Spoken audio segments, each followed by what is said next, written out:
aquí intentando desconectar y buscando inspiración. ¿Por qué? Mira lo que tengo. Oh, el doctor. Pues quizá allí también podamos encontrar inspiración. Vamos a verla. Esta es en la que el doctor entierra a Gallifrey en otro universo, ¿verdad? No, yo creo que es en la que los Time Lords le conceden más regeneraciones desde una fractura espacio-temporal a través del otro universo. There's something wrong with the TARDIS. Something else is controlling it. 26th of June, 2010. Oye, esto de los multiversos es un poco como lo de tu novela, ¿no? Spoilers. Ah, perdón. Pero ahora en serio, lo de los multiversos es ficción completa, sin ningún tipo de base científica. En realidad no, en realidad sí que tiene una base científica. Lo que pasa que va a ser muy difícil, por no decir imposible, verificarlo realmente. Te voy a contar una historia. Voy a buscar mi chaqueta de contar historias. ¿Estás cómoda? Sí. Oye, pero que esta historia sea interesante, ¿eh? No como las que me contabas cuando era una niña pequeña sobre el tal Dr. Photonics que ganaba el premio Nobel. No, a ver, en esta no hay ningún Dr. Photonics y ningún premio Nobel. Esta es la historia más antigua del universo, o del multiverso, o la historia más antigua. Hace mucho tiempo, en una galaxia muy lejana, bueno, mejor dicho, hace mucho tiempo en todo el espacio... hace mucho tiempo, ¿vale? Vale. Hace mucho tiempo el universo medía una microscópica fracción de centímetros. Se encontraba en un estado de alta concentración muy caliente y denso. Sí, perdona. Claro, el universo se encontraba en un estado de equilibrio inestable. El equilibrio se rompió y todo empezó. Equilibrio inestable. ¿Cómo se puede estar en equilibrio inestable? ¿Qué tipo de equilibrio? ¿Por qué inestable? Déjame primero explicarte qué es un campo escalar. Escalar. Sí, pero no de ese tipo. Piensa en la velocidad de un cuerpo. Para describir esta velocidad hacen falta 3 números, que son la velocidad que tiene en cada una de las 3 direcciones, ¿vale? Las 3 dimensiones del espacio. Otra manera de pensarlo es identificando la magnitud de la velocidad y luego indicando la dirección de la velocidad. Esto podemos representarlo con una flecha. Esto es lo que llamamos un vector. Por otra parte tenemos la temperatura. Podemos definirla con un solo número. La temperatura no tiene dirección. Cada punto de esta habitación tiene un valor de la temperatura. Por otra parte, las partículas de aire de esta habitación, cada una de ellas tiene una velocidad. Para la velocidad necesitamos un vector y para la temperatura un número, o un escalar, que es lo mismo. Como en cada punto del espacio hay una temperatura, hablamos de que la temperatura en esta habitación es un campo escalar. La temperatura es una propiedad del espacio de esta habitación y lo describimos como un campo escalar. ¿Campo escalar y campo vectorial? Campo escalar y campo vectorial, correcto. Comprendo, continúa. Cuando el universo se creó existía un campo escalar llamado campo inflatón. ¿Inflatón? Sí, inflatón. No intentes visualizarlo ni tener una idea intuitiva de qué era. Piensa en que cada punto del espacio tenía un valor del campo del inflatón. Vale. Pues este campo estaba en una situación inestable. Digamos que el campo del inflatón estaba como si fuese una pelota quieta encima de una colina de hielo, y que una pequeña perturbación hace que la pelota gane un poquito de velocidad y caiga por esta colina acelerando hacia la parte más baja del paisaje. Pues toda la energía potencial que tenía la pelota debido a la altura inicial se transforma en energía cinética al caer, ¿verdad? Sí, eso es fácil. Pues ahora piensa que el campo del inflatón estaba en la misma situación de equilibrio inestable que la pelota y que pequeñas perturbaciones cuánticas hicieron que decayese, transformando su energía potencial inicial. Así que tenemos un universo con un inflatón inestable que colapsa y transforma toda su energía. Cierto. ¿Y esa energía se transforma en...? Se transforma en calor. Aquella energía almacenada en el vacío se transforma en calor. El universo se expande por un factor de 10 elevado a 35, es decir, pasa de medir 10 elevado a menos 33 centímetros a medir alrededor de 1 metro en una fracción de 10 a la menos 33 segundos. Toda la energía que había en el vacío se transforma en materia y radiación. Pues aquí también hace bastante calor. ¿Nos vamos al salón? Ah, como quieras, venga. Pero entonces, si el universo se va expandiendo cada vez más, ¿eso no querría decir que su temperatura va disminuyendo? Cierto, pero la expansión inflacionaria enfría el universo, pero resulta que toda esa energía del vacío, al transformarse, se hace aumentar otra vez la temperatura del universo. Y es entonces donde aparece toda la masa y radiación del universo que da lugar a todas las estrellas y planetas, ¿no? Sí, pero no exactamente. Tendrás que explicarte, porque creo que a esa temperatura no se pueden formar ni moléculas ni átomos. ¿Me equivoco? No te equivocas, el universo se encontraba a 10 elevado a 28 grados. ¿Celsius o Fahrenheit? Ajá, Kelvin. A esas temperaturas no se pueden formar átomos, la verdad. Pero de hecho lo que teníamos era materia y antimateria. Pero la materia y la antimateria se aniquilan si se encuentran. ¿Eso es lo que pasó? Sí, pero había un pelín más de materia que de antimateria. ¿Un pelín más? Sí, por cada 1000 millones de antipartículas había 1000 millones más una partícula de materia. Ese pelín de diferencia fue muy importante. Y me da que nosotros somos descendientes de ese sobrante. Bastante acertado. Mira, entonces no se habían formado átomos todavía. La temperatura del universo era tan elevada, la densidad era tan alta, la presión era tan elevada, que cualquier intento de capturar electrones por parte de los protones era aniquilado de inmediato. Pero el universo se tuvo que enfriar, si no, no estaríamos aquí. Ni nosotros ni ellos. Efectivamente, el universo se expandió, disminuyendo así la presión y la temperatura. Las colisiones entre las partículas eran ya menos frecuentes y de menor energía, permitiendo que electrones fuesen capturados por protones y se formasen átomos, primero de hidrógeno, luego de helio y luego algunos de litio. ¿Y todos los demás? El universo se enfrió tanto y la densidad disminuyó tanto que no se pudieron formar átomos más complejos. Caray.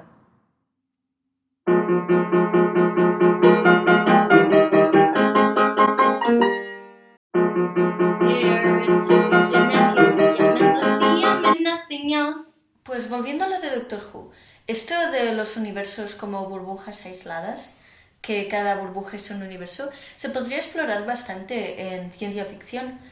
De hecho, ¿no hay algo así en tu...? Spoilers. Spoilers. Volviendo a los elementos, algo más debió de suceder si nosotros estamos hechos de carbono, respiramos oxígeno y nos gusta la plata y el oro.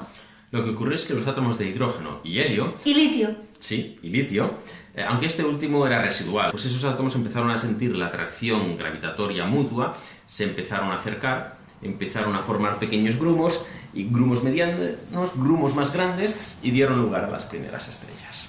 O sea que las primeras estrellas estaban hechas de hidrógeno y helio. Cierto, sobre todo de hidrógeno. Cuando se formaron en el centro de las estrellas... Lo veo venir.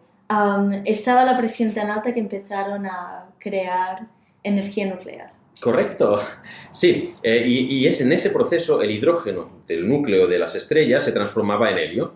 El helio tiene menos masa y la diferencia se transforma en energía. ¿Masa que se transforma en energía? Eso me suena. Pero llegó un momento en el que el núcleo era ya de helio, se nos ha agotado aquí el combustible de hidrógeno. Pero no podemos quemar el helio. Sí, lo que pasa es que necesitamos algo más de temperatura, pero sí se puede. La estrella puede colapsar un poco más, aumentando así su presión y su temperatura en el núcleo y empezando a quemar helio y dando lugar a berilio. Y luego litio, carbono y oxígeno. Correcto. ¿Y así todos los elementos? No exactamente. Se fueron produciendo elementos hasta el hierro. Más allá del hierro no se producen reacciones de fusión nuclear. Hasta aquí las reacciones dan energía, a partir de aquí habría que aportar energía. Oh. There's hydrogen and helium, then lithium, beryllium, boron, carbon everywhere, nitrogen all through the air and oxygen so you can breathe, and fluorine for your pretty teeth, neon to light up the sun, sodium for salty times, magnesium, aluminium, silicon, phosphorus, and sulfur, chlorine, and argon, potassium, and calcium so you'll be strong. Scandium and titanium, vanadium and chromium and manganese.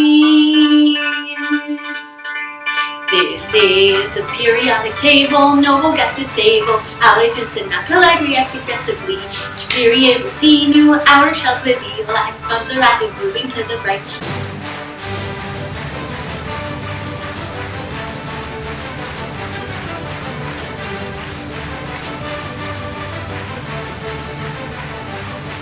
Iron is the 26 and nothing else yet exists.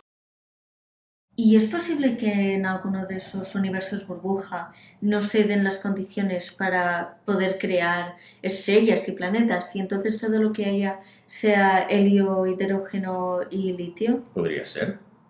¿Hay alguna novela que lo trate? En esas condiciones no habría mucho que escribir. No se me ocurre cómo crear seres hechos solo de hidrógeno y helio para empezar una trama. Volviendo a tu historia, no la has acabado aún, ¿no? Efectivamente, tras el hierro no se pueden formar más elementos y cesan las reacciones de fusión nuclear. Estas reacciones, emitiendo radiación, lo que hacen es compensar la presión. Es decir, en la estrella tenemos en el núcleo, se producen las reacciones nucleares que emiten presión hacia afuera, que compensan el colapso gravitatorio. Una vez que ya no hay reacciones, pues no se puede contener ese colapso gravitatorio. Recuerda que todos los átomos se están atrayendo, y mucho. Pero si no se pueden producir más reacciones, ese colapso no se puede detener. ¿Estoy en lo cierto? ¿Estás en lo cierto? Esto se pone emocionante. Muy emocionante, la verdad, pues ya nada puede detener el colapso de la estrella y se va a producir un fenómeno catastrófico conocido como supernova que dará lugar a un agujero negro. Pero en el proceso, al colapsarse la materia, se produce una elevadísima presión y un rebote de la materia que envía enormes cantidades de materia al espacio. Y en ese proceso se producen los demás elementos. Se producen algunos elementos que se esparcen por el universo. Cuando miles de millones de años después se formen nuevas estrellas con el hidrógeno y helio primigenio, también los restos de las supernovas formarán parte de las nuevas estrellas y de los planetas. Entonces nuestro Sol y nosotros somos de segunda generación. De segunda generación y polvo de estrellas, como bien dijo Carl Sagan. Pero aún me faltan elementos, ¿verdad? Aún te faltan elementos, correcto. En tu cuerpo hay elementos que se han formado por otros procesos. Otro tipo de supernovas se pueden producir cuando hay dos estrellas formando una pareja. Una de ellas ha muerto primero y se transforma en una estrella de neutrones. Esto ocurre cuando la estrella madre es muy grande, pero no tanto como para dar lugar a un agujero negro. Se trata de un cuerpo muy denso. Esta estrella de neutrones absorbe la materia de su compañera. Vamos, que se la va comiendo. Se la va comiendo, pero llega un momento en que se sacia, en que la materia depositada en su superficie es tanta que se produce un desequilibrio y se produce una explosión donde emite esta materia. Y en la explosión se forman nuevos elementos. Y se esparcen por el cosmos. Este fenómeno astrofísico es otro tipo de supernova. Supernova tras supernova. Me gusta toda esta destrucción cósmica. ¿Qué más? Pues recientes estudios han comprobado que en el proceso conocido como kilonova también se producen elementos pesados de la tabla periódica. Kilonova. Esto se pone más siniestro cada vez. Una kilonova se produce cuando dos estrellas de neutrones colapsan, se fusionan, produciendo un agujero negro. Emiten intensas ondas gravitatorias y grandes cantidades de materia que se esparcen por el universo y serán parte de las estrellas de segunda generación. Equilibrio, querida Gara. ¿Qué más procesos producen nuevos elementos? Tú tienes átomos de carbono, yodo, potasio en tu cuerpo. Entre muchos otros, faltaría más, pues unos pocos de esos átomos son radioactivos. Ah, soy radiactiva, es verdad, no me acordaba. Pues cuando se desintegran dan lugar a nuevos átomos. Mola, soy una fábrica de átomos nuevos, átomos jóvenes. Entonces, yo estoy creada de átomos que son tan viejos como el universo, pero también átomos que tienen apenas segundos de vida. Bonita manera de decirlo. Bueno, ¿podemos hacer ya la canción entera? ¿Tenemos ya todos los elementos? Bueno, contando con los procesos radioactivos, habría que también mencionar los átomos pesados resultado de las reacciones nucleares que se consiguen al bombardear unos átomos contra otros. Así podemos llegar al uncuandio y también algunos que están solos se han conseguido en el laboratorio y que viven fracciones de segundo. Pero, entonces sí, ¿verdad? Entonces sí. There's hydrogen and helium, then lithium, beryllium, boron, carbon everywhere. Nitrogen all through the air and oxygen so you can breathe. And fluorine for your pretty teeth. Neon to light up the sun. Sodium for salty times. Magnesium, aluminium, silicon. Phosphorus, then sulfur, chlorine, then argon. Potassium and calcium so you'll grow strong. Scandium, titanium, vanadium, then chromium and manganese. This is the periodic table, noble gas is stable, halogens and alkali react aggressively. Each period will see new outer shell of the electrons are added, moving to the right.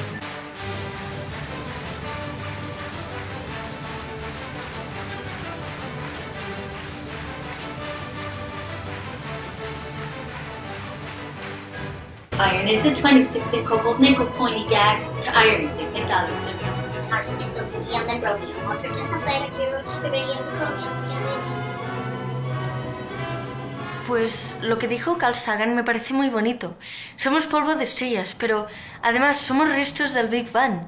Creo que después de esta historia se podría decir que vivimos en un mundo pequeño. Bueno, mejor, en un universo pequeño. Cierto, los átomos que nos forman estaban separados por millones de kilómetros hace unos 5.000 millones de años y son el resultado del Big Bang y de por lo menos una explosión de supernova. Pues si es tan difícil hacer una novela sobre más de un universo juntos, como en Doctor Who, ¿no sería más fácil hacer una novela de cómo estamos todos interconectados? Que sea difícil no significa que no se pueda hacer. Me refiero a una novela que respete las leyes de la física. Sí, lo sé. Spoilers. Spoilers. Mira, Granby, vivimos en un mundo pequeño realmente, donde el aleteo de una mariposa en Brasil puede crear un tornado en Texas, o donde pequeños cambios sociales en China pueden impactar en la vida de granjeros en Kentucky. A mí me encanta la ciencia ficción, me gusta de todos tipos, la más fantasiosa me gusta, por ejemplo, tipo Star Wars, que hay más fantasía que ciencia.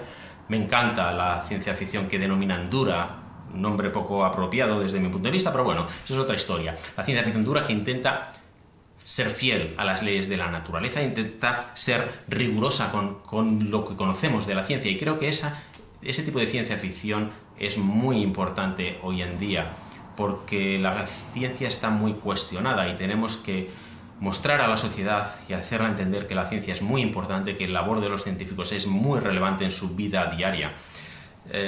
Si no, pues hay gente que se permite el lujo de pensar que el hombre no tiene nada que ver en el cambio climático o que las vacunas son nocivas. Hay gente que se permite el lujo de cuestionar el hecho de si la Tierra es plana o no es plana, creen homeopatías raras, o incluso gente es capaz de pensar que España tiene miles de años de antigüedad. Y con todo este tipo de pensamiento mágico y fantástico, la gente acaba confundida y acaba votando a Vox y pasa lo que pasa.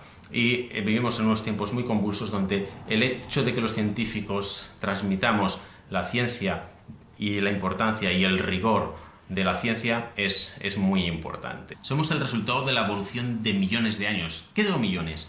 De 13.700 millones de años, desde el Big Bang hasta nuestros días. En nuestros cuerpos hay átomos que se formaron tras el Big Bang y hay átomos que se acaban de formar, que antes de que dijese la siguiente palabra todavía no se habían formado. Todo eso lo sabemos gracias a la ciencia y es muy importante que hagamos este tipo de actividad de divulgación noviembre tras noviembre, pero también día tras día, para acercarnos a la sociedad y que la sociedad aproveche y exija conocer lo que hacemos los científicos, porque lo estamos haciendo por y para una mejor sociedad. Y que la ciencia te acompañe.